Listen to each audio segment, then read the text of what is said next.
ஒரு அதிரடியான chicken recipe பார்க்கலாமா?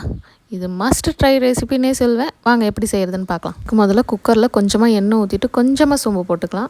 இப்போ பொடியாக நறுக்கின வெங்காயத்தையும் அது கூட ஆட் பண்ணிட்டு நல்லா சாட்டே பண்ணிக்கலாம். இப்போ அது கூட நறுக்கின தக்காளி ஆட் பண்ணிக்கலாம். தக்காளி நல்லா வணங்கினதையும் இப்போ கூட கொஞ்சம் மசாலா பொருள்லாம் ஆட் பண்ணிக்கலாம். கொஞ்சமாக தனி மிளகாய்த்தூள், தனியாத்தூள், மஞ்சள் தூள், குழம்பு மிளகாய்த்தூள், கரம் மசாலா, இந்த மசாலா மட்டும் போதும். இப்போ இந்த கிரேவிக்கு தேவையான ஒரு பேஸ்ட் அரைச்சிட்டு வந்துடலாம். அதுக்கு சின்ன வெங்காயம், இஞ்சி, பூண்டு, தனியா, பிரியாணி மசால், கொஞ்சமாக தேங்காய், முந்திரி இதை மட்டும் நல்லா அரைச்சி ஒரு பேஸ்ட் பண்ணிக்கலாம்.